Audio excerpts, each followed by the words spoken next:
It's Andy Campbell! It's in! Campbell comes off the bench to be a hero! A superhero! Breakthrough! It's taken a while, but it's been worth the wait for Cardiff City!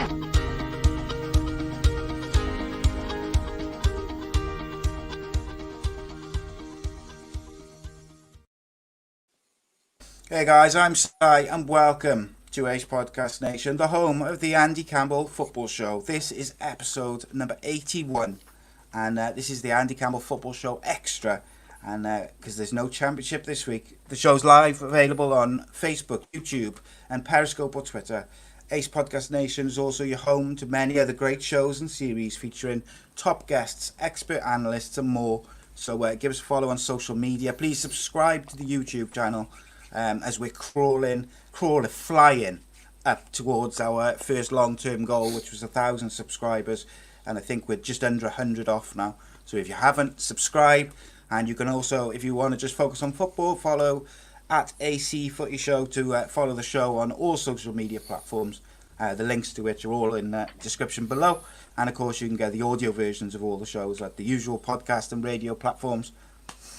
Just as we wait for the various platforms to fill up and the live chat, a big thank you to Black Diamond Sports for all their help and support. Black Diamond Sports is a global sports agency which represents sports stars from around the world.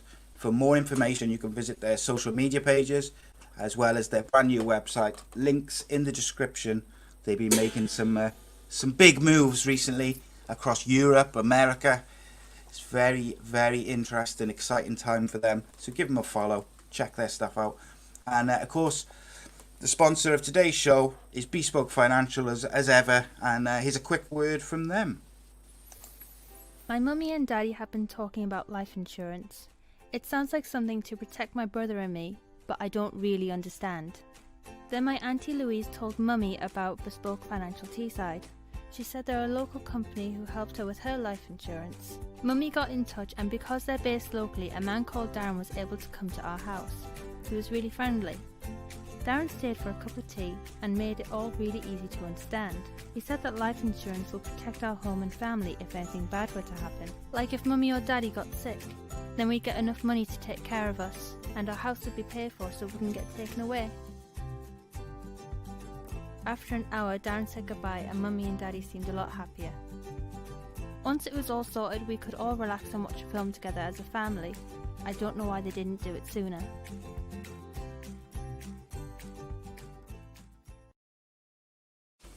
Yeah, big thank you to Bespoke Financial. They specialise in life insurance, critical illness, income protection, mortgages and sports cover. And we thank them for sponsoring the shows. So a slightly different show this week with no championship, so we're just going to be having a free-for-all of football subjects and conversation, questions from the live chat. And joining me to discuss such things, first of all, we have the speed demon himself, the goal collector, ex-Cardiff City and Middlesbrough striker, and David Jones's favourite son, Mr. Andy Campbell. Welcome, my friend. Have you had a good week? I know you've had a good week because I spoke to you last night. I've had a decent week. Yeah, it's been alright. It's been pretty quiet for me, relatively speaking. But no, it's been a rubbish week with no championship football. I always look forward to my Friday with the championship happening through the week.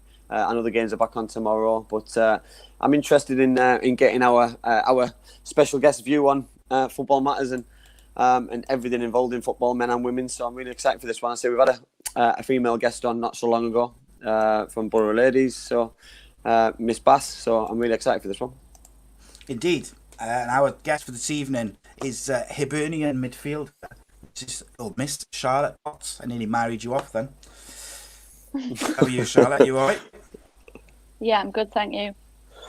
Charlotte, tell the viewers what you've been doing tonight before the show. So what's been your pre-show warm up, so to speak? Well, this is why we're late, because obviously I've just got back from training. Was rushing back to get on the show. It's all glamour, isn't it? It's all glamour where you've got to rush about and train and then come on here. So it's really appreciate giving up your spare time. A little bit sweaty and everything. No, it's great. It's great to have you on. As I say, we had obviously somebody you know Rebecca Bass on the show, and she was a character, by the way. She's as mad as a box of frogs, to be honest. You won't mind me saying that, by the way. She's absolutely nuts, and but no, very insightful. And you know what I mean. A women's game is obviously something very close to my heart because my eldest daughter plays, and it's something that I want her to follow and emulate. And I said the opportunities for women it's a lot better than it probably used to be. You know what I mean? You'll obviously been you're at an age where, you know what I mean, you've seen everything and you've been able to achieve that dream, so to speak. But yeah, it's a lot more accessible now, isn't it, than it used to be?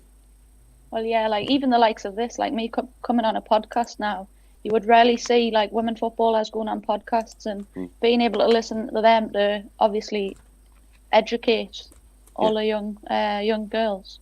Is that barriers then what need to be broken down? So you look at Sky Sports, for example, who've got female commentators on, BBC, Match of the Day, you know what I mean, getting presenters on, commentators on, reporters on, you know.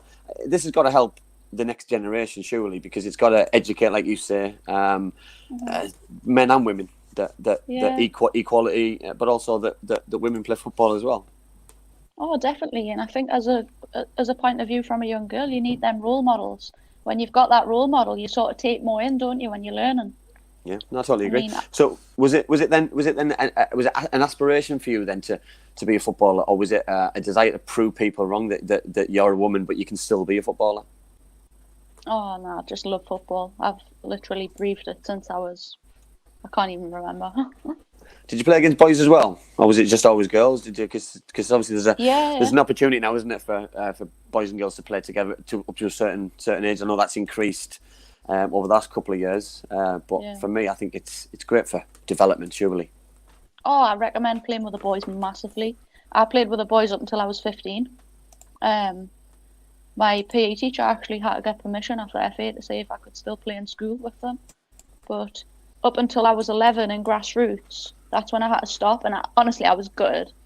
I was so good at the fact that I had to come away from them. Like, when you're a team as well, you make such close friendships. And luckily, I fell into like some good girls teams.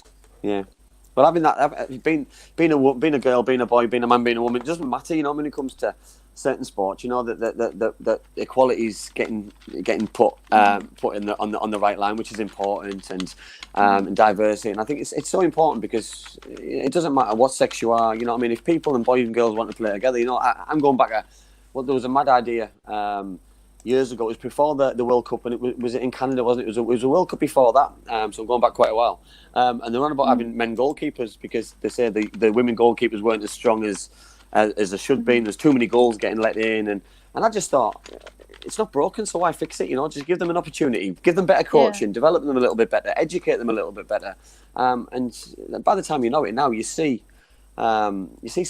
Well, just look at the England goalkeepers, for example. You know what I mean? There's a Carly Telford and all goalkeepers. You know, they're built like proper goalkeepers. They look like goalkeepers, regardless how they look. As in the females, it doesn't matter. And you're right. Like when it comes to the coaching, I think it's the technical detail in the coaching, and obviously once that improves, I mean, you know how technical a goalkeeper has to be. It's sometimes fine margins, like an inch or two, and they're obviously getting that kind of coaching now, so they're improving. Yeah, no, I totally agree. But no, as I say, tonight side's going to be basically football focused, isn't it? From everything football related, a bit of a free for all. So, any of the viewers, you've got any questions that you want to ask all three of us, anyone in particular, throw questions at us all. You know what I mean? We'll answer relatively as many things as we can. Spot on. So to start us off, seeing as this is usually the championship show on a Friday, Derby County are kicking off against Watford in about half an hour's time. So we'll get prediction of the two of you to start us off. Charlotte, who have you got between Derby and Watford? Derby. Oh. Derby haven't made a good start. No, they haven't. And do you know what? Though, didn't they? Yeah, I look at every time we've made this kind of prediction, Charlotte, it's been the international break has killed some sides and really ruins the form guide. And I'm gonna jump on Charlotte's back here. I'm gonna follow suit and go Derby and think Wayne Rooney will score again. So I'll go Derby. One man team. I'll go against the grain. Against the grain as always, mate. and I'll go with Watford. Do you know, I Watford's don't normally comfortably. follow the Championship too much, you know, because obviously Newcastle fan, played for Sunderland, Premiership, League One. Sort of like. Yeah, you haven't followed the Championship for quite a while, have you, Charlotte? No. And that Premier League's a dream as well, isn't it? Oh, tell me about it. And do you know what, right? It's great, you know, being a football fan. It's as its ups and downs, but you more than most being a Mackem has had so many highs. You know, look at the new stadium. I say when I played, that stadium was absolutely rocking. When Kevin Phillips, Niall Quinn, Nicky Summerby,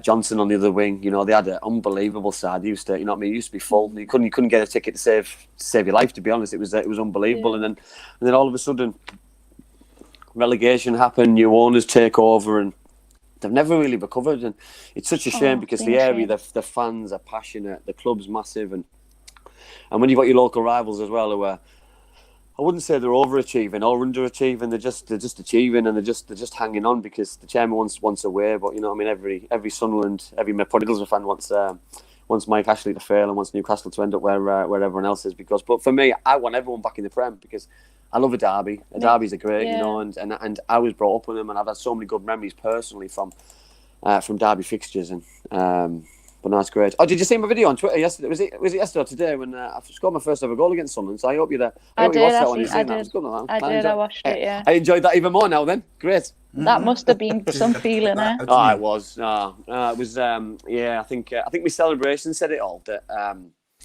you know, I've never been one for planning celebrations, and my reaction as a young boy, as a Middlesbrough fan, it was something special. And things that, you know yourself, Charlotte, all the achievements that you've done in your football, winning titles, going over to play in different countries, no one can ever take those things away from you. You know what I mean? However people have an opinion on you, however good or bad you think you've done or you've not done, you know what I mean? And I think for me personally, it will happen to you one day, but hopefully not soon, but when you retire, look back and enjoy it, because that's the time when I probably wish that I enjoyed it a little bit more when I played, but I'm making up for it now, because when I look back and when I reminisce and when I talk to people about the good times and the good old days, it's nice to have those memories, because no one can ever take them away.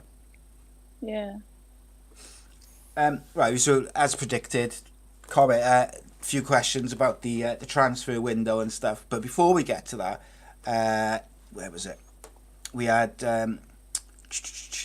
I knew that was going to happen. I'd lose it as soon as I went to ask it. James asked Charlotte, what's his opinion of Megan Rapinoe, the female footballer? Sorry, I cut off there for the signal. Yeah, Megan who? Yeah, you did. So I'm going to go out now and come back in. Basically asked about Charlotte's opinion on Megan Rapinoe. Rapinoe, the American player. Yeah, the one who's been saying about the... We'll just carry on, Charlotte, me and you.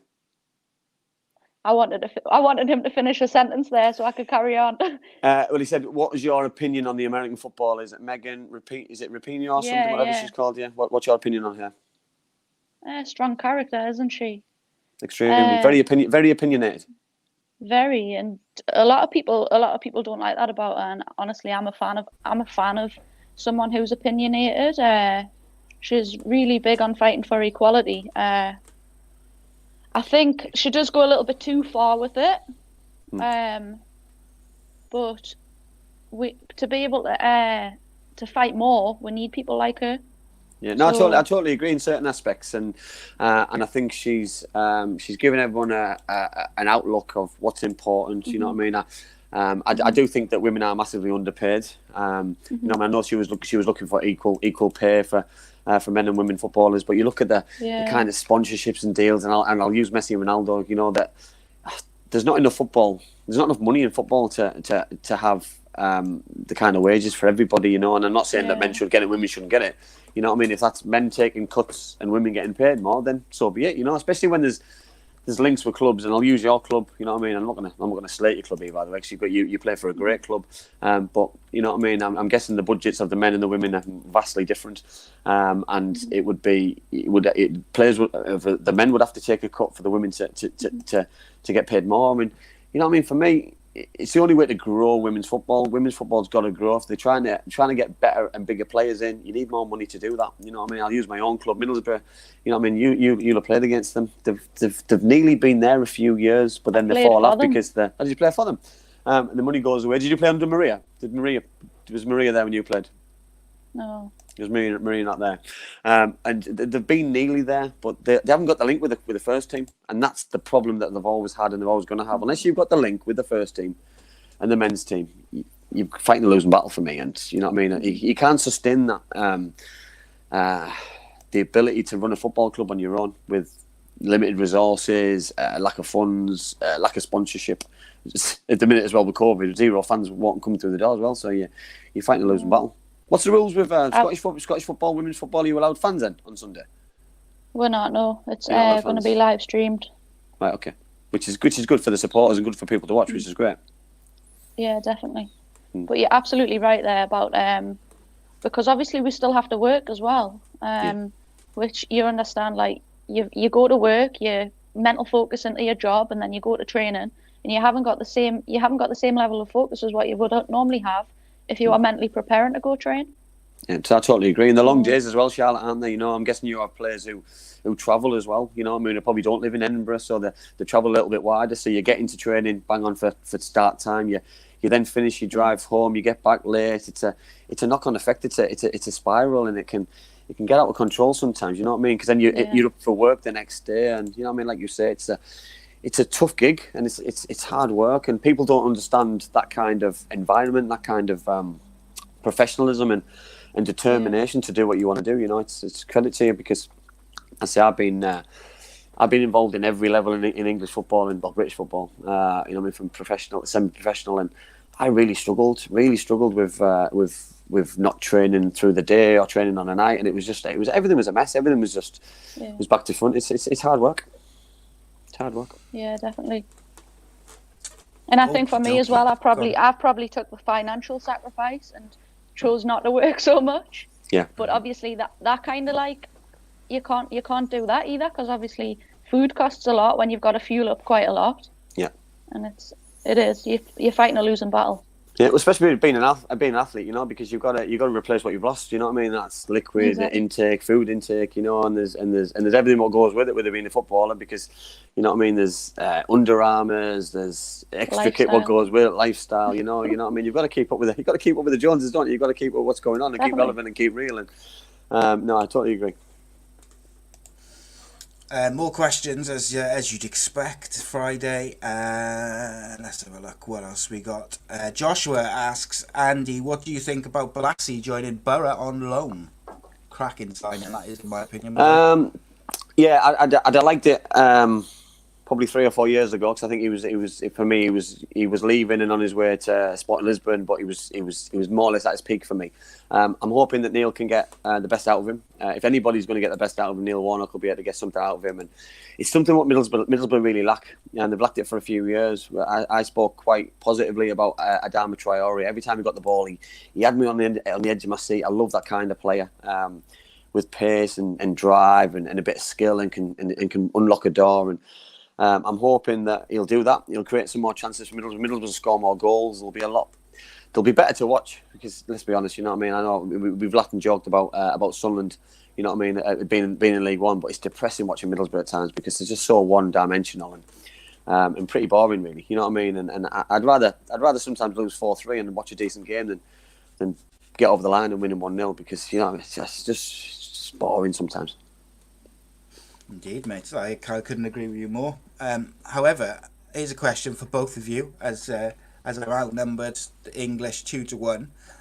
Rob Boyle asks, not just English side, not just English, proper English, Northern, yeah, proper English.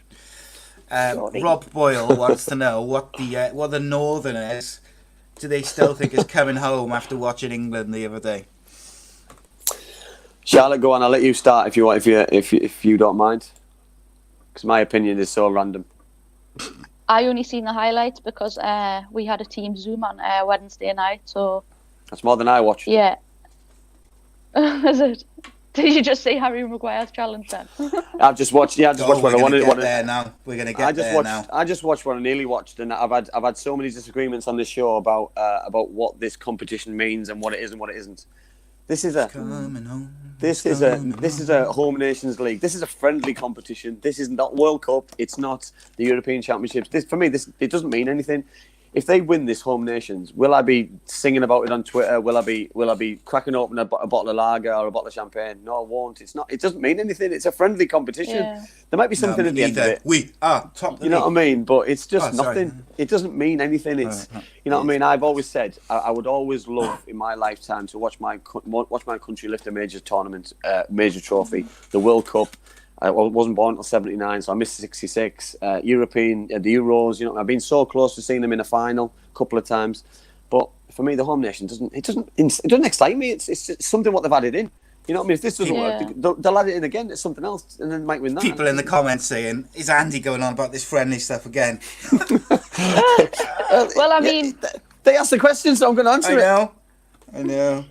Well, I you've got to don't be care real, about it haven't either. you? Exactly. Be real.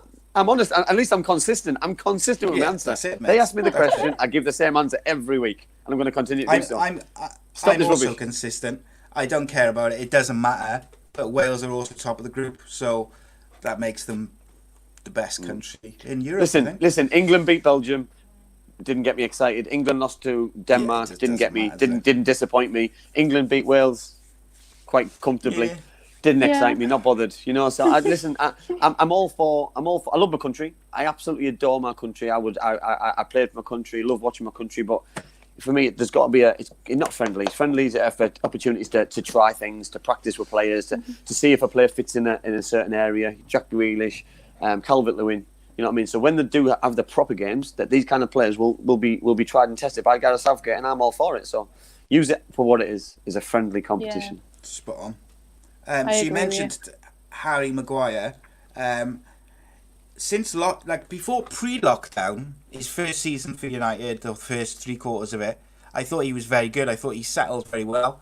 He was given the captaincy, and you could see why. He was vocal. He was a leader. Post-lockdown, I don't know what's going on with him. He has gone to pieces, mate. Obviously got arrested in the summer. Didn't help. He's been sent off. He's scored own goals. He's made mistakes. Is it time for him to maybe have a break? And do you think, or do you stick with him? It's a very difficult decision for his managers of both England and United. I look at it of probably why Gareth's put him in the England squad. You know what I mean? Is he put him into? Does he need the games? He's playing regular for United. Was there an opportunity to see somebody else? I believe so. I believe it could have given him an opportunity to take him out of the limelight. You know what I mean? He's not playing the best, and you know what I mean. And then when he gets himself sent off, the questions are always going to be asked: is it because what happened in the summer? Is it because of this? Is it because of that? You know what I mean? You look at his last few games at United, where he's wrestling Luke short of the ground. He's giving the ball away. He's giving goals away, and it's Harry Maguire like. So you know what I mean? There's something not right. There's something going on, and you know what I mean? Everyone knows how good he is. You know what I mean? Hull City, Sheffield United, Leicester City, Man United. Cream always rises, and he's a very good player. He's a very good defender. But there's something not happening this year, and if is it the manager? Is it the player himself? There's something. Someone's got to take responsibility, because good players don't become bad players overnight, and he looks like a bad player at the minute, unfortunately. He does. Well, Charlotte, where do you stand on that? Obviously, as a player, if you're going through a period as bad as what Harry Maguire is, do players want the manager to kind of give him a rest, or do they want to play through it? Do you know what? I feel like I've sort of been in the similar position to Harry Maguire, in the sense of when I was in the Super League, I was going through a lot of stuff at home, and it puts pressure on you when you're in the environment with like football. There's so much pressure obviously going on in his life, and it's affecting the way he's playing. I think it's definitely 100%. Time that he has a little break and reflects on what's actually affecting him. So when you say break though, Charlotte, do you mean United break? So he comes out of the day job. So you know what I mean. United are the ones, or should he have just been given a bit of time off from everybody? Maybe two managers have a conversation. Ollie and Gareth have a conversation and say, "Listen, don't pick him. We're going to send him away." You know what I mean? Not to Greece, by the way, because that would have been a bad idea, wouldn't it? But give him a little bit of a break so he can just get his head right with his family and he can come back for everybody's concern and hit the ground running, because he's a good player, but he's like Charlotte's just said there, there's something not right, there's something going wrong, and you know yourself, Charlotte's just said there, when you're happy outside of the game's a breeze. But when you're struggling mentally, physically, and family life's not right at home, or there's there's an issue at work, you know what I mean? You take it on the training pitch, you take it onto a game, and you get sent off, and you look back and think, that was because of that, and that was because of that, and then all of a sudden you've got yourself in you're not playing next week, and it's a spiral, and unfortunately it's the players who miss out, you know what I mean? And I hope. Listen, he's on that much money. He's that much big of a signing. He'll play in the long run. But yeah, I probably agree. He does need a bit of time out or something out. Yeah, but I think more importantly, maybe when he got arrested. Do you think? Say that again, Si. Do you think they should have taken him out when he got arrested, when he was in the break before the season started? Southgate and Solskjaer should have sat him down and kind of had a conversation with him, discussed the don't put yourself in the position, blah, blah, blah. But also, his form had already dipped at that point. It's kind of helping him to refocus before the season starts, instead of waiting until it's got much, much worse.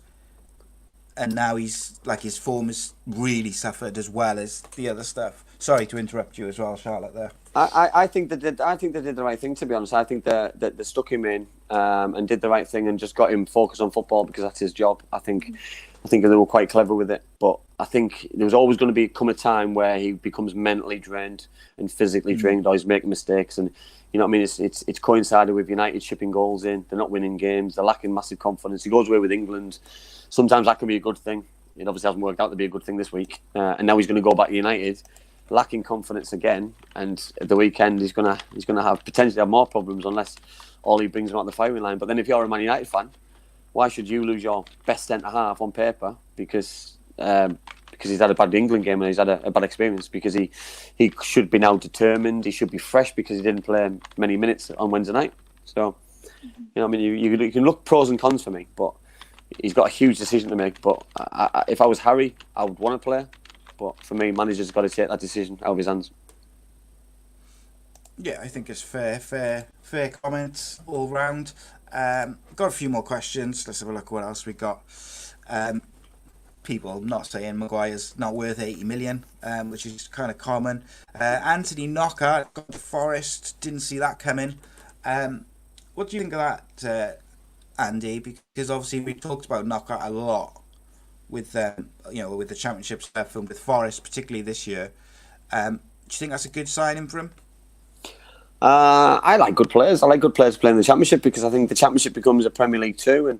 And for me, I want the best players to drop down from the Premier League into the Championship because it makes it stronger. It makes it more appealing to watch. And I'm a big advocate because I don't want these kind of players to go and join another country or just sit on the backside and just get paid. You know, I mean, these players are millionaires. You know, I mean, these players are multi-millionaires. So you know, I mean, they've got to be a time in their life where they think, do you know what, football's now important, or football's my job. I want to play. You know, I mean, I used to hate not playing. You know, I mean, I don't know what you're like, Charlotte, but if you've ever had a time in your life where you've never played, it was just, you know what I mean, I was sat on my backside for a full season more or less. You know what I mean, and I hated it. And the reason was because the centre forward was keeping me out of the team, and he was far better than me. But I didn't like it. I didn't enjoy it, and you know what I mean. I was so patient for an opportunity, but it just didn't arise. And you know what I mean. In the end, you have to move on because you want to play football if that's what you choose to do. What's your thoughts on that? Yeah, I agree completely.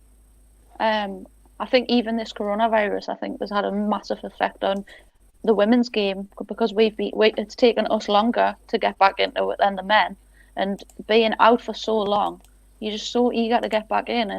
You lose habits and everything, though. Like, just fine margins, isn't it, with football? And it's like you see that when you start the friendlies back up, that you're not installing them habits. Do you think that's fair then? What you said there about the men started before the women, you know what I mean? And I think, and obviously, listen, no one ever seen this coming. You know what I mean? No one ever imagined it was going to be as bad as it was. Obviously, it's turned out to be an absolute world disaster. But I do think some decisions were hastily made about certain countries, football divisions. You know what I mean? The English divisions didn't match, so the Premier League was the important one. the Championship was the second more important one. Everything else just got fobbed off. You know what I mean? So being a Sunderland fan, you missed out on the playoffs because of this ridiculous points per game. You know what I mean? But in the Women's League, that got just cancelled, and then all of a sudden it comes back this year. Obviously, there was an opportunity that Man City could win 2 FA Cups this season. It just things like that just don't make sense to me. I just don't like it. But do you think it could have been handled a little bit better and more equal for everybody? And I just don't mean men and women, by the way. I mean FIFA across the world in countries. Yeah, I think it should have been the same rule for everyone. So I argued that because I just thought FIFA, UEFA, if they make a big call or a brave decision and say, listen, we're going to give it till July the 1st. If nothing's changed in July the 1st, we'll make a decision. And just players then know where they were, because Holland have cancelled, and then a week later Belgium cancel, and then Scotland cancel, and then Wales cancel, and then the women's in England's cancel. But then all of a sudden the English football is still potentially alive, and then all of a sudden they decide to scrap EFL divisions, but to keep the Championship going, but still have the playoffs. It just made a mockery for me of British football, and I felt really sorry for certain teams. You know, that I heard chairmen and chairwomen talking about the clubs. I listened to players, managers at Sunderland, for example, in Ipswich, who missed out on this points per game. I'll be honest, I'm decent at maths, and I forgot. I didn't work out how on earth they made the maths judgment to add all these points up. It was just outrageous how they did it. But I just wish, same as what you said there, that FIFA make these kind of decisions and everyone just is treated equally. You know, I'm not on about men and women, by the way. I'm on about football in general, because if you're a man, you're a woman, you're a child. You know what I mean? These just want to play, and if it's not safe to play, then nobody plays. But hey ho, I agree completely. I had so many rants during lockdown. It was outrageous. I can imagine. So I've got a grey beard now because you are just on one there. I know. It brought back bad memories, really bad memories. Good. Really bad memories. But on that, so we touched on obviously COVID. We touched on how did it affect you as a person, and how did it affect you as a footballer? Well, obviously, when I came home from Canada, I had started up my own little coaching business, as well as getting a job with Gateshead College. So the aim was to actually help Sunderland get promoted, to then become part-time, because we weren't paid at Sunderland, to then ease off on the Gateshead College coaching. And obviously my business had a massive effect, because I was starting to get more clients, I was starting to get more known in the area. And when COVID happened, it was I lost both jobs and the ability and the opportunity to become a part-time professional footballer with Sunderland. So then I was just thinking, right, I need to push football now elsewhere. Yeah. So, but I was obviously trying to wait as well to see if they were going to let us still get promoted with Sunderland, which wasn't looking very likely. No, and that's the upsetting thing, isn't it, Alex? You've obviously got an affiliation with Sunderland, because, you know what I mean. Obviously, I did some research that you, like a boomerang, so to speak, that you always ended up going back to Sunderland, and you've played there a few times, and you know what I mean, and you love the club, and you know what I mean. But your dream and your aspirations would have been to take that club as high as you can, and like you said, it's been a professional footballer with them. You know what I mean? Undoubtedly, you know what I mean, and pushing them as far as you can. But obviously, this had an impact on that happening, you know, that obviously you left, a few of the other players leave, and so how did your move to Hibs come around then? It's always interesting to find out how people move clubs. To be honest, I was just sending loads of emails out, to be fair, and I was lucky that they got back to me and they were interested in seeing my footage. So yeah, it was, and automatically when I had a conversation with the manager on the phone, his personality, my personality, we realised I got along with him. He liked the style that I played, and he thought the style that I play would be beneficial for coming up here. Which is key as well, isn't it? You know what I mean? Because you've got to be comfortable, and you know what I mean. You're moving away. You know what I mean? You're moving out of your comfort zone. You're moving to an area where you don't know anybody. You're moving to a club which is brand new. You know what I mean? You're moving to a league which is brand new. And you know, you've got to be bang on. You've got to have the knowledge, the experience to know that this is the right decision. And having faith in a manager is key, isn't it? You know that I'm similar. Every time I move clubs, it was always a decision that I didn't take lightly. It was never a decision where I thought, I'm going to get paid more there. It was always a decision. When I first signed for Cardiff City, it was I knew the manager, and then I was going to sign for Huddersfield Town for Steve Bruce. Knew him, so I always made sure I knew and did my homework before, which is so important. Yeah, I mean, I done my homework. Like I watched highlights. Was looking on social medias to see what the team were like, and I thought I'd fit in quite well. So, and I feel like I have, to be fair. Is it a good group? Is it better than you thought? Is it the best move that you made in terms of a football decision? It's still really early doors, but yeah, I'm feeling really strong about the decision. I knew before even coming up here that this group was they've already been together for a long time. I'm sort of like me and a couple of others who's just new. Well, they've been together for a long time, and which is important, by the way, isn't it? It's important. Yeah. And I could tell as soon as I come up here, I could see like, it's going to take me a while to fit into here because they're such a close group, and I'm the newbie, and I'm thankful that they've taken to me quite well. But it's important, isn't it? I bet you're looking forward to Sunday because it breaks that ice, it breaks the duck, doesn't it? First game of the season, when that's out of the way, it's every game's just, you just look forward to the next game, the next game, and it's, you know what I mean? Because let's hope you get off to a good start. You know what I mean? Who knows? You might score. It might be a dream debut, and you know what I mean. And it's good that it's been streamed live because people can watch it. I say people back home can watch it. They don't have to travel. They don't have to worry about not being able to get in because of the virus and things. So it's I think certain clubs are doing it great because I know I watched an FA Cup game on. Was it Thursday, Wednesday night? I watched Guiseley live stream because.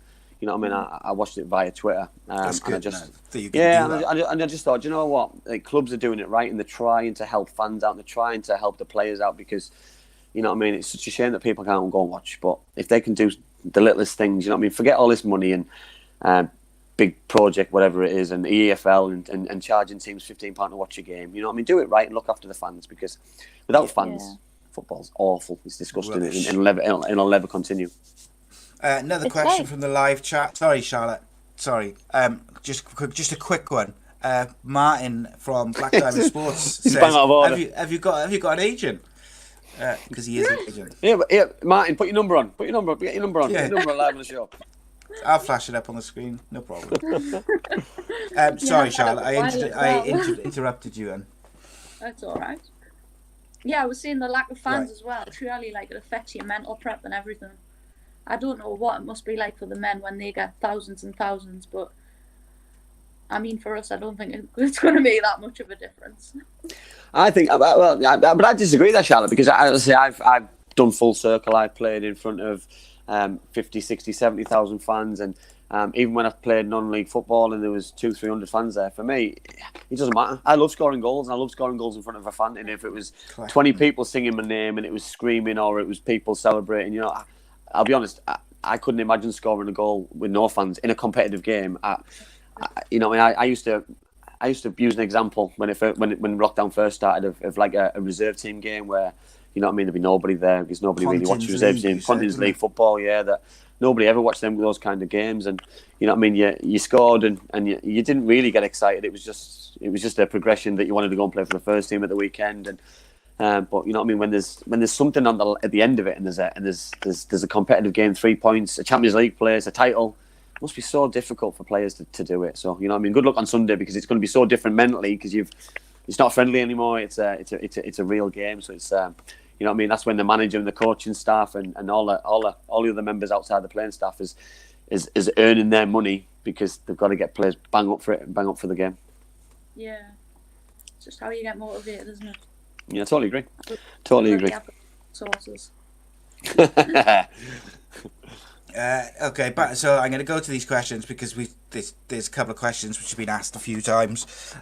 So let's go for it. Andy, Harry Wilson has signed for Cardiff City on loan. There was some very disgruntled Swansea City fans and Derby County fans on Twitter moaning that Cardiff were paying his full wage.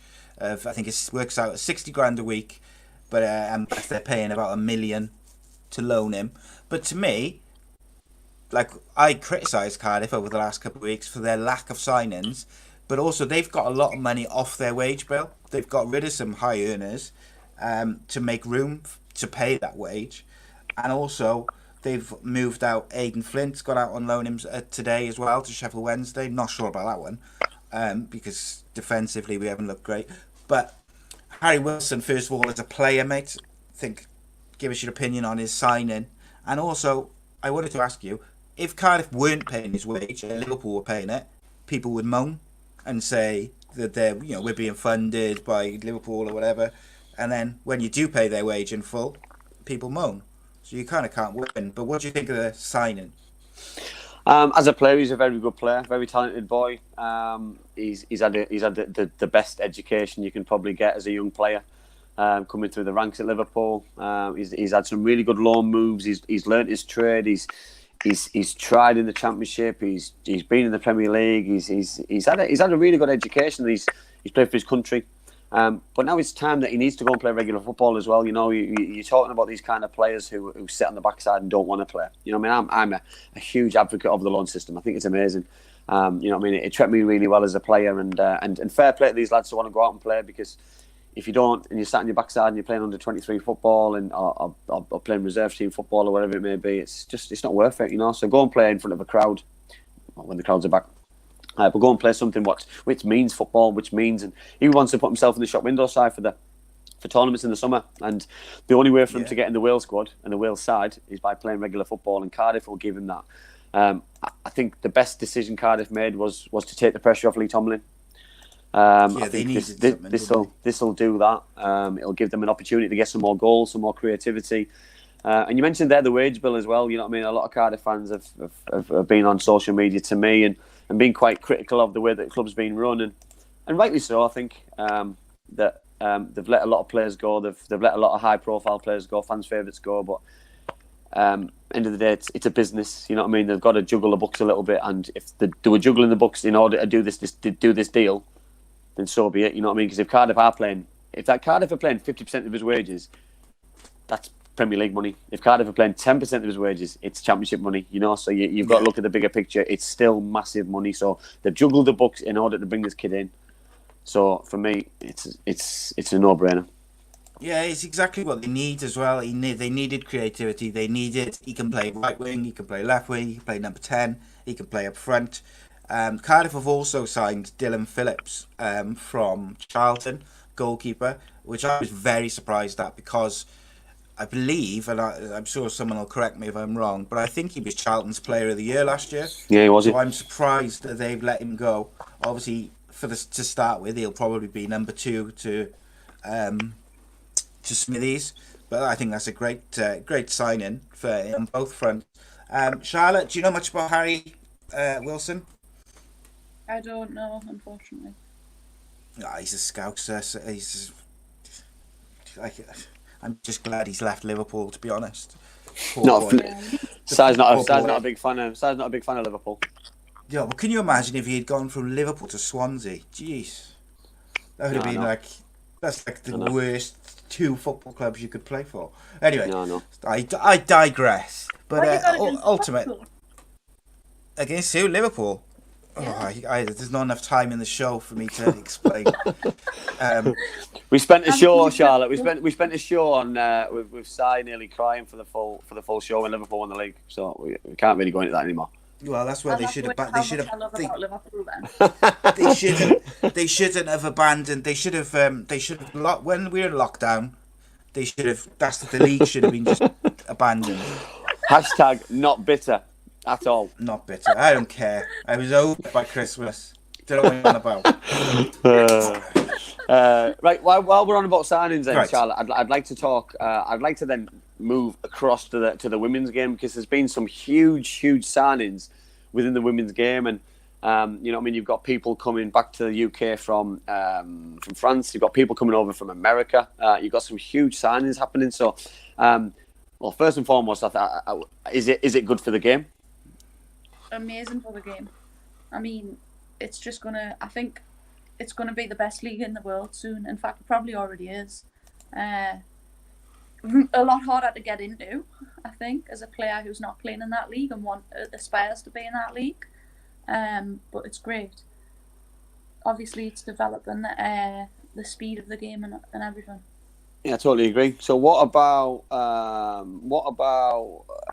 the kind of players? And so, why are players leaving Champions League winners to come over to the UK and come back to Britain? You know what I mean? Why are they making those kind of moves? For me, is it have they achieved everything that they set out to do? Was that the aspiration that they go there to win that and then come back to finish the career, or is it basically a financial decision?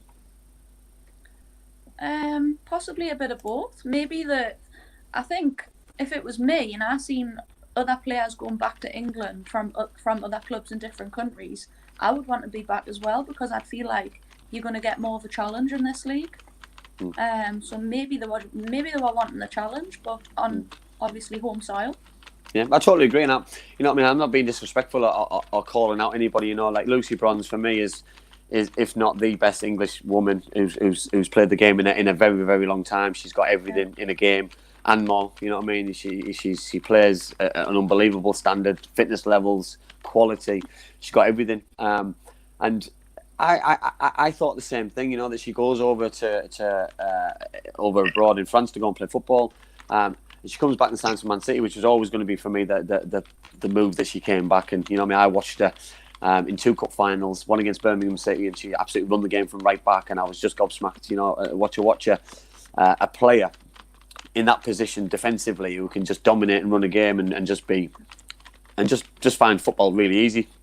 And to be honest, I just thought it opened my eyes a little bit that how strong the women's game was. And for me, I've got no qualms with them coming back and getting paid more money. You know, like you just said there, that in order for the game to grow and be better, they've got to spend more money. You know, I watched the program. I don't know if you've seen it. The program on West Ham. There was a 5-part series, wasn't it? And they weren't shy about spending money. You know what I mean? And they finished 9th or 10th in the league. Sorry, in the WSL, and it was.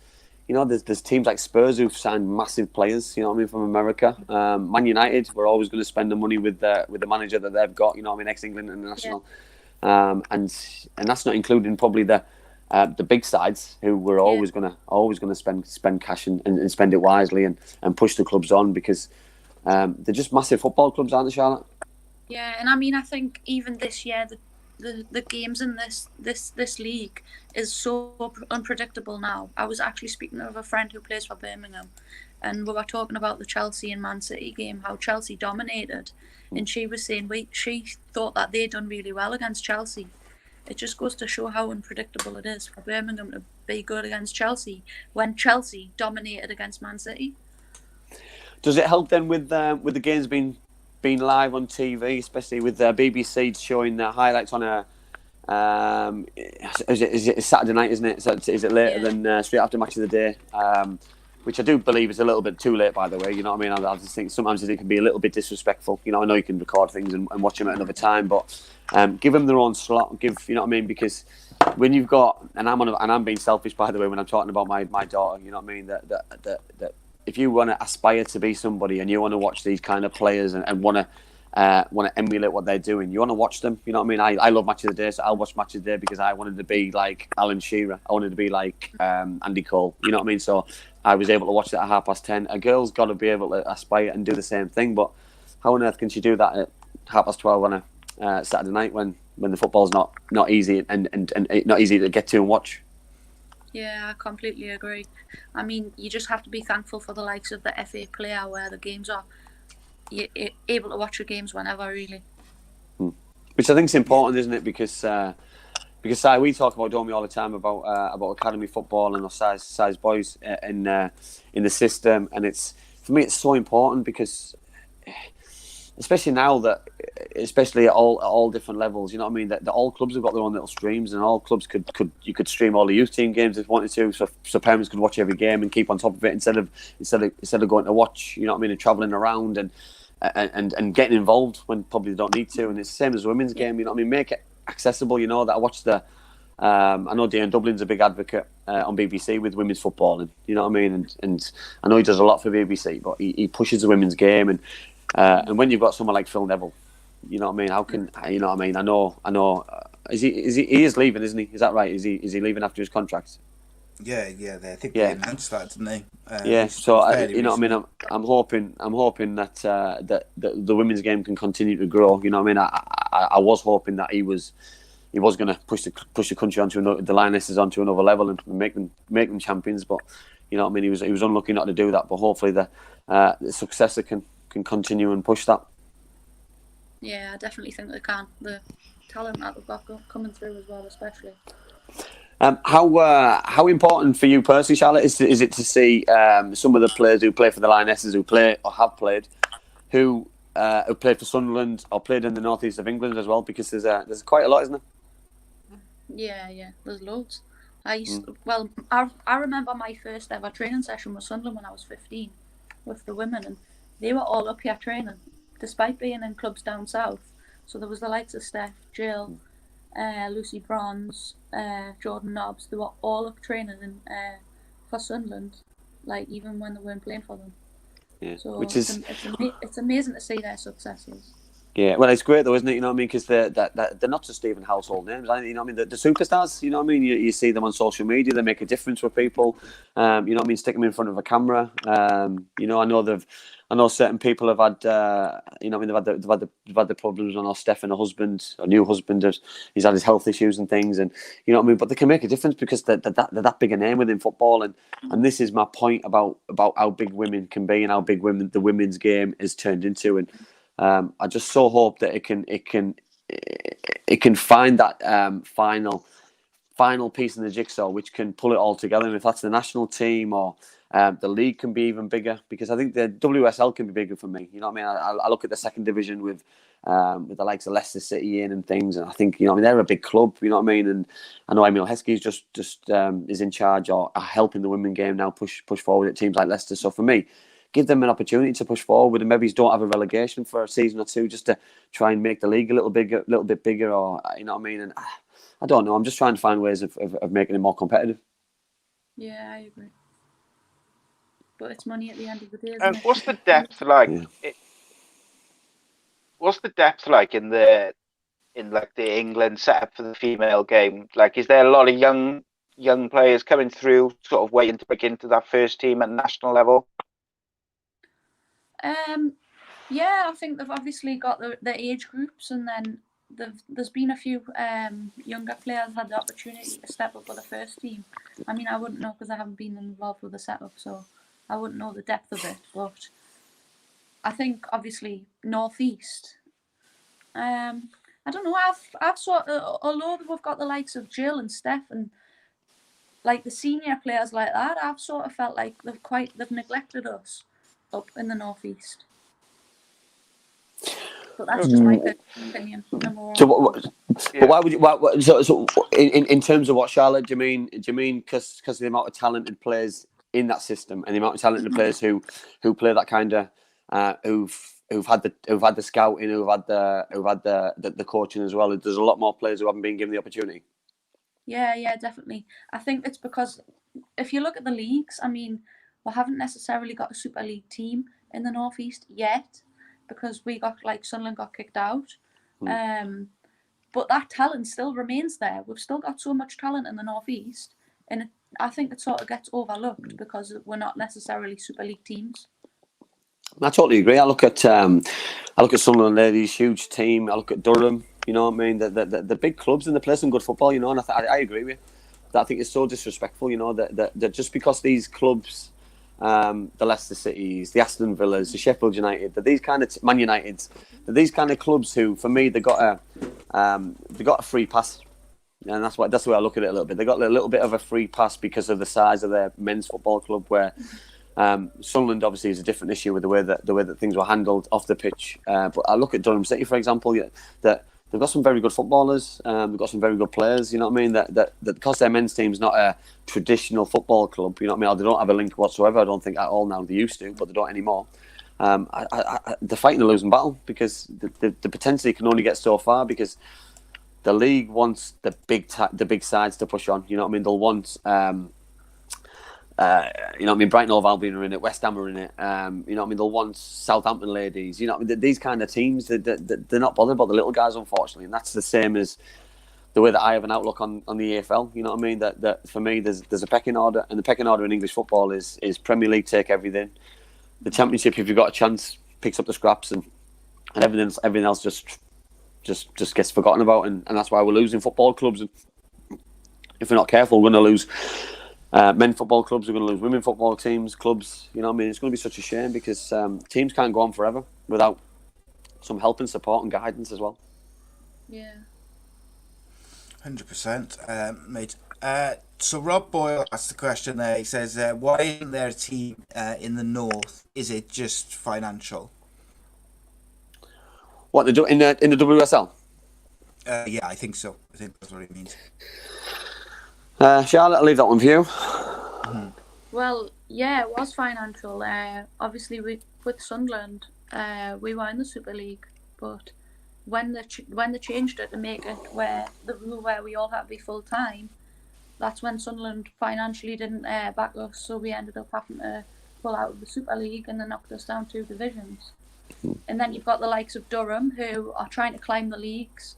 They're doing really well in the Championship. Hopefully they can go up into the Super League to be the North East Super League team. It's just going to be so difficult, though, isn't it? You know what I mean, to sustain it, because if they do get up, which is great, what comes with that is huge financial implications. You know what I mean. It's going to be a huge burden. You know what I mean. The girls will have jobs. You know what I mean. So it's a. Do you want to be a professional footballer that much to give your job up? Can you afford to do it? Can you? You know what I mean? Because you've got a good job, you give it up to be a professional footballer. Is it a risk? Because if you get relegated the next year, you've got to go back to getting a job, and it's so uncertain times, and it's getting caught between a rock and a hard place sometimes, and you know what I mean. It's a difficult situation, and some teams do it right, as in we'll take a risk the season before and we'll go up full time and we'll go up as champions, for example, as a professional team, because we've got the fitness levels, we've got the training, we've got everything in place, and for me that's probably the only way to do it, because it gives you that opportunity to get everything in place, because the shock and the difference between Premier League and Championship is just outrageous at every level, men and women. 100%. Well, I mean, I wouldn't necessarily agree with that. If you look at when we played against Birmingham last year, Birmingham were 2 leagues above us, and we took them 0-0 up until the 85th minute, and I think we held our own quite well. Yeah. So. I agree. I just think over a course of a season, you know what I mean, it's a difficult one, because if you lose 2 or 3 of your best players because they can't afford to turn pro, you've got to try and replace those kind of footballers, you know. Yeah, I agree. You're battling against things which are outside of your hands as a player then as well, aren't you? Because like all the Sunderland players, they're not in control of what has ultimately ended up with them dropping down 2 leagues. And I think when finances start affecting football and football clubs like that in a negative way, and just like we've seen clubs like Macclesfield and Bury over the last year kind of fold in, it's very frustrating for everybody, but I can imagine as a player that must be even more frustrating to be kind of pushed down 2 levels, but it not be anything to do with how you've performed on the pitch. It's just something which is completely out of your hands. Yeah. It must be very difficult to deal with. Yeah, heartbreaking. I mean, I wasn't necessarily at Sunderland the time when they got kicked out of the Super League, but playing with the players who were in that position, I really feel for them. Yeah, because it's not their fault, Charlotte, is it? You know that everything wasn't in their control. You know, I mean, the players did everything in their power to achieve what they achieved, and all of a sudden it was taken away from them, and it was heartbreaking, because you know that even the footballer club achieved what they wanted to achieve. It was going places, and who knows where that club would have been, because you know what I mean, players. You know what I mean, the players that they had at the time. You know that players. Why would people stay and players stay to drop down to the level they were playing at? You know, it was such an awkward and difficult time for a football club to sustain what was going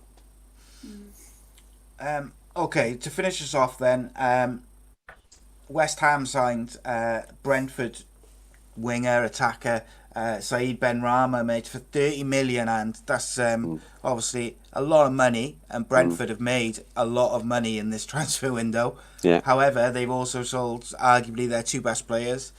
What do you think of it as a signing for West Ham? Obviously, they had signed Jared Bowen last year, and also how will it affect Brentford going forward? You know what I think of him as a player. He's one of my favourite players in the Championship. I raved about him all last season. He got most of my player of the years, player of the weeks every week. I was gutted when he didn't start the season because I just knew there was always something niggling away that he was going to leave. And there's a reason why somebody like Ben Rama doesn't play. He doesn't play because he's saving himself for the move. What's going to happen? And am I surprised he's gone to the Premier League? No, of course I'm not. He should have been playing in the Premier League with Brentford, but circumstances meant that he didn't. You know what I mean? They bottled it a little bit in the playoffs, and they didn't get where they needed to be in the final couple of games. But listen, he'd have looked at Ollie Watkins at Aston Villa, his hat-trick against Liverpool, and thought, do you know what? I can do it. He can do it. I can do it because we're both on the similar levels. And for me, I think West Ham have got a very good player. Do I think they've overpaid? Possibly. I think it's a lot of money. £30 million is a lot of money. But when you leave things, when West Ham and clubs leave things this late in the window, you're going to have to overpay and overspend. And I just hope the pressure of a transfer fee that big doesn't weigh on the shoulders a little bit. Yeah, big time, mate. It's I do worry for Brentford because I agree. Yeah. The players they've sold and the players they've brought in or lack of isn't comparable, and obviously they just missed out on that Premier League dream last year or last season. But Si, didn't we say this though? We said that if they don't go up, there'll be an influx of players leaving. You know what I mean? You can't keep those kind of players happy in the Championship. They're too good for the Championship. They ripped the Championship up for long periods in the season. So, you know what I mean? For me, it was always going to happen. But I'm gutted for Brentford because I think I'm gutted for myself because I think we predicted that they were going to get in the playoffs, and without the kind of players that they've got, I can't see it happening. Yeah, unless they do some big business in the next couple of hours, I can't see it. So obviously, as this is normally the Championship show, I thought we'd finish off by doing our Championship predictions. So we'll start off with Barnsley versus Bristol City. Charlotte, who have you got for that? Bristol. I was going to say this would be interesting if she doesn't know the Championship. Let Charlotte go first. Let Charlotte go first, so she can't copy. Bristol. Yeah, Bristol. That's a good shout. It is a good shout. I'll go Bristol. Bristol City. You'll go Bristol. Yeah, Bristol finished the pre-international games really strong. I think they're up there. You know what I mean? And Barnsley have got rid of too many good players for me. So yeah, Bristol City for me. Spot on. And even though it changed me. I only said that because I've played a cup final there before. Oh, Ashton Gate. I hope you played well, by the way, because we're not a big fan of Bristol City. No. In a cup final, of course. And as James and Gavin have just done, drop your predictions in the chat as well. I'm going to go with a draw there. I think Barnsley are going to international break will have done them good, so I'm going to back them to get a point. And next up, we've got Birmingham City versus Sheffield Wednesday. Sheffield Wednesday been busy in the transfer window. Charlotte, you can go first again. I'm going to say Birmingham. I'm a big fan of Birmingham. It's a good shout, you know. Young players. Listen, Aitor's he's doing what I thought he would do. He's very championship driven. Keeps clean sheets. Doesn't score many goals, but I've talked about what I'm going to do, and I'm going to go against the grain here, and I'm going to go Sheffield Wednesday because of the players I've signed. The players they've got, they need the points because they're still on minus points. So I'm going to go Sheffield Wednesday. Yeah, I'm leaning towards Sheffield Wednesday because they need those points early doors to settle it. If they lose a load of games to start the season, they're going to be in trouble. And equally, I think they've been very, very shrewd in the people they've signed in. I think, you know, when you look at who they've signed, like Flint, Patterson, very good signings for a club which needs to battle out wins. I think they're excellent signings. So I'll go with Sheffield Wednesday there. Blackburn Rovers versus Nottingham Forest. New manager, couple of new signings for Forest. Charlotte, who you got there? Blackburn. Good shout. I've got Blackburn as well. I think they've got too much for. When I say they've got too much for them, yeah, I think Tony's had him in. Tony's got him in great form, and obviously Tony's my hero as well. So I can't go against Blackburn. Yeah, I'm a big Blackburn fan, as we know, over the last year or so. I do think Forest are going to come out of it now in the next couple of weeks with the new manager and the signings they've made, but not tomorrow. Blackburn for me. Next up, AFC Bournemouth versus QPR. Charlotte. Bournemouth. She's just reading my mind. So we had Graham Jones on the show, who we had a conversation about Graham, didn't we, via our group chat this week, and about defending. And I'm guessing Graham will have just worked on defending drills, getting them going, put them in good shape, getting the new signings into place. So for me, I can't see QPR beating Bournemouth. So for me, Bournemouth will win. Yeah, just don't see QPR having the firepower anymore. The players which were doing the damage from last year, they were so heavily reliant on, aren't there now. And yeah, Bournemouth have been very, very good so far. Next up, Brentford, who we just discussed, versus Coventry City. This time we're going to switch and we're going to go, Andy, you go first this time. Brentford have sold all these players. It's all doom and gloom. Nothing's going right for them, but they'll win tomorrow. I didn't hear a word of that, mate. You broke up. Did you not? No. Brentford will win tomorrow, even after all the bad things that have gone on. Okay. And Charlotte, Brentford versus Coventry. I'm going to go against you. I'm going to say Coventry. Ooh. It's all right. I'm normally always right, Charlotte. So he does do very well on like predictions. It's just the rest of the show he talks rubbish. No, I think that one will be a draw. So next up, somebody's wrong side, aren't they? Well, two people are wrong. You know what I mean? Probably me, mate. You can bank on that. Not probably. Luton Town versus Stoke City. Me? Yeah, you're good on your hands. Listen, Luton have had a great start, but I think Stoke will win. I think the big players, I think they've had more time on the training ground to work on things, so I'm going to go Stoke City. And Charlotte, you for that one? Yeah, I agree. I've always been a fan of Stoke. Strong team. Yeah, they got it on paper. Stoke side. Should be already gone up. But football is not played on paper. I will go with a Luton Town win for that one. Next up, the mighty Middlesbrough will face against Reading. North versus South. Yeah, it's a difficult one this, because together. I just. It's a northeast team, man. Come on. Yeah, well, no, it depends what I'm talking about. Am I talking about my head or my heart? If I'm talking about my heart, Middlesbrough win the league. But then, yeah. Well, to be fair, Reading are doing well, but to be fair, they're due a really bad result, aren't they? So I'm going to go Middlesbrough because I'm going to go the signings what they've made. Akpron will score again. I'm going to go Middlesbrough. And Charlotte? I'm going to go Boro too. Wait till see what he does here. I'll go with the draw. Against it. Yeah, he always does it. Just does it wind me up. Just the opposite. I'll go with a draw there. I think Reading have been in good form, but I do think Boro have made some good signings. So I'll go with a draw. Next up, Rotherham United versus Norwich City. And we'll go back to Charlotte. You go first this time. Norwich, I think.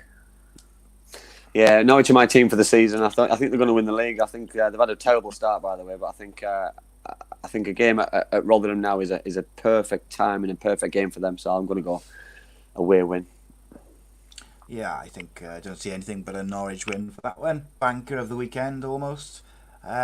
Swansea City versus the mighty Huddersfield Town. Do you want to go first, Si? Yeah, okay. Huddersfield 5, Swansea City 0. Even give you a score there. No, I'll go for a draw because I can't bring myself to say Swansea will win, but they'll probably win. But we'll go with a draw. Charlotte, I'll let you go before me because everyone knows what I'm going to say. Swansea 3-1. Yeah, listen. Every Cardiff fan in the world wants me to say that the Swansea are going to lose, but the way they're playing, the way that they score goals, the way that they've got some decent players at the minute. They're doing a great job in the Championship, and they're playing the system really well. So for me, they're going to win again. Unfortunately, play the system makes it sound like they cheat, mate. No, well, I didn't use that word, did I? I'm not inferring that whatsoever. I never use that word. But if a team was going to cheat, then, Ooh, slanderous. Next up, I didn't say they were. I just said, if hypothetically a team was going to cheat, then, probably would be them.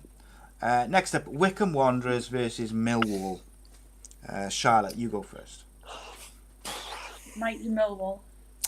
I'm so desperate for Gaz to win. I am so desperate for my ex-teammate's the manager at Wycombe Wanderers. I'm so desperate for him to get off the mark. You know what I mean? And Millwall is strong. You know what I mean? Jed Wallace for me I think he's amazing. I'm so surprised I've kept hold of him. By the way, I can't believe he's still a Millwall player. But I'll go draw. I'm going to draw today. I need Wycombe to get off to some kind of start this season. I'm going to go with a Wycombe Wanderers win. I feel like this is the week. This is the week for Gareth Ainsworth and Wycombe Wanderers, so I'm going to go with a Wycombe win. Then we got Sunday, we have Preston versus the mighty Cardiff City to finish the weekend of championship action. Andy, you go first for this time, mate, for the last game. If you'd have asked me at half-time in the Preston game against Brentford, I'd have said Cardiff would have won 4-0 because they were all over the place. But there's going to be goals in the game. We had a decent game during lockdown, didn't we, to the end of the last season? And I think they're going to get the same result. I'm going to go Cardiff will win. Okay, Charlotte, what you got for this one? I'm going to say a draw for this one. Nice. Actually, I'd have either. I think it'll probably be like 4-4 or something. Yeah, probably will be. Yeah, to be honest. Remember that game back in the day between Cardiff and Preston where Cardiff were winning 4-0 at half time and it ended up being 4-4 or something stupid like that? Yeah, I've been involved in a few of them. Because that's the way Preston have been playing this year, isn't it? It's like they'll be 3-4 up, and then. But I know I think Cardiff will be on a bit of a high after they've pulled off the Wilson signing today, because I do think that's a big signing. It's a big statement of intent. So let's go. Someone just corrected me, which kind of goes with the day I'm having. It wasn't Preston, it was Peterborough. But it was 4-4. But we've got one more prediction. So Charlotte will go Swindon Town against Sunderland. Score prediction, not just who's going to win it. What's the score going to be?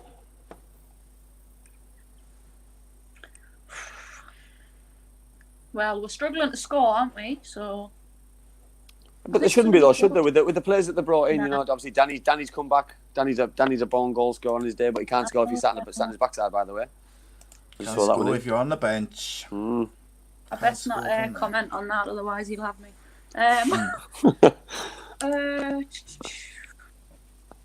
No, I think it'll be 2. I'm going to say 2-0 to Sunderland. I've got more confidence in them to win away from home. The Oxford game for me was that 2 or 3 weeks ago when they won 2-0 again. I think they play with a lot more freedom away from home. I don't know about you, but I know there's no fans there, but there's always pressure playing at the stadium. Like, you know what I mean? The players look like they've got the world on their shoulders at home. You know what I mean? I look at we had Robbie Stockdale on. Obviously, he's done every job under the sun at Sunderland, from interim manager to coach, assistant manager, and he spoke about the size of the club and the pressure, and obviously there's Netflix. Comedy episode, which was a good watch, but I wasn't a big fan of how it made a football club look and a group of players and the inside and the outside of the club look. But I think they'll win on Saturday against Swindon Town, even though Swindon have had a really good start. Richie Wellens is doing a good job as manager, but I do think Sunderland should have far too much in the tank for a side like that. Yeah, definitely. I think they're raring to keep going, aren't they? Where did Sunderland finish last year? Finished just outside the playoffs. Of course. It was and they missed out on that points per game rubbish with Ipswich Town. So because they played one more game more than Wycombe, Wycombe ended up going in there through points per game on goal difference, which I still can't work it out. It doesn't make sense. They adding up. Brutal. You know what I mean? Yeah, it was just. I think somebody got the fingers up and just started adding things together. Yeah. I just had a quick look at the Sunderland squad. Actually, it's insane for a League One side. You got like players like Morgan Feeney and Remy Matthews, but then you got like Danny Graham's the back, Barini, they're not League One players. No. Let's be honest. No, but Charlotte will tell you, like, a few years ago when they got relegated from the Premier League, they still had, like, Oviedo, who was a Spanish international, he'd come from La Liga, and, they had all these kind of world-class footballers, who were playing championship football, but nobody's touching them, They had World Cup winners in Italy, they had an Italian from Juventus, and it's so hard to get rid of these kind of players who are on big money because no one's going to touch them because they've just been relegated. They're on too much money. Sunderland aren't going to get the kind of money what they're looking for. It must be so Crazy, disheartening, Charlotte, to be a Sunderland fan. Well, I'm actually a Newcastle fan. Oh, are you really? That's even worse. Yeah. It's even worse. What's your thoughts on Mike Ashley? I like Sunderland because obviously I've been at the club. I've played at the club there a long time, so I like both of them. You've gone down in I'm aspirations. actually a Newcastle fan. Tell me about Mike Ashley to finish. No comment. Should he just wash his hands and pass it on to somebody else as quick as possible? Well, not at any random matter, but yeah. But I think for the club, in order for the club to get where they want to go, I look at is it Maximan who's just signed a new contract yesterday, 6-year contract? Yeah. That's just it shows that the club's doing some good, but for me it's got to be done a little bit better. Yeah, definitely got faith in Steve Bruce, but Steve Bruce is a good manager. Steve, I played for Steve. Steve tried to sign me a couple of times. I played for him at Sheffield United. He had some really good ideas when he was a younger manager, when he just first left United, and I look at him now, and he's grown into a really experienced manager who doesn't really care about what people think about him, and he's got arrogance, but he knows he does a really good job, and he's got that Sir Alex Ferguson swagger about him a little bit. He's got a good upbringing, so to speak. I like it. yeah. Good football education. It doesn't get any better. Indeed. Okie dokie. So thank you very much, Charlotte, for joining us. I really appreciate your time, and it's been a lot of fun listening to you talk, and I've just really enjoyed it. I haven't spoken as much as usual because I've spent most of the time trying to sort my camera out, but well done me for not losing my temper. Andy, as always, mate, thank you, and I appreciate you carrying the show as well. No, it's been great, and Charlotte, as I say, thanks very much for you coming on. It's been great. I know everything's been a bit of a rush today from finishing training to coming on the show, but no, it's been great. It's been absolutely amazing. And on another note, Si, that we've got another show on Monday night. We've got another amazing guest. A guy I've been talking to over the last couple of days, a man called Keanu Marsh Brown, who's just finished in America with Memphis in Tennessee. He's played for Forest Green Rovers, he's played for Newport County, Fulham, just to name a few. So he's got a really good story, really down to earth guy, and he's got some high aspirations for the future. And he's just been called up for his national team for the Gold Cup coming up. So that was a text he sent me today. So I'm really looking forward to digging deep into that one on Monday. Yeah, he's going to be fascinating. He played 17 games for Newport as well. Yeah, he did. Yeah. So that, like I say, I'm really lucky. Like I said to you earlier, I'm really looking forward to having a chat with him. I had some really good guests the last few months. It's been fun. Sunday, 8 p.m. Mental Health in Sport, Series 2, Episode 2. None other than Cardiff City and Middlesbrough legend, Mr. Andy Campbell, joined myself and Jacob to talk about mental health in sport and football. And of course, we had Keith Gillespie on last week's show. So check that out, 8 o'clock, Facebook, YouTube for that. And big thank you to Black Diamond Sports, as ever, for their help and support. And of course, a massive thank you to Bespoke Financial for sponsoring the Andy Campbell Football Shows. Until Monday, 7:30, we will be live again for the Andy Campbell Football Show. And don't forget Sunday. Andy, Charlotte, thank you very much. Thanks, Charlotte. Cheers, guys. Pleasure. Thank you. My mummy and daddy have been talking about life insurance. It sounds like something to protect my brother and me, but I don't really understand. Then my Auntie Louise told Mummy about Bespoke Financial Teesside. She said they're a local company who helped her with her life insurance. Mummy got in touch, and because they're based locally, a man called Darren was able to come to our house. He was really friendly. Darren stayed for a cup of tea and made it all really easy to understand. He said that life insurance will protect our home and family if anything bad were to happen. Like if Mummy or Daddy got sick, then we'd get enough money to take care of us, and our house would be paid for so it wouldn't get taken away. After an hour, Darren said goodbye and Mummy and Daddy seemed a lot happier. Once it was all sorted, we could all relax and watch a film together as a family. I don't know why they didn't do it sooner.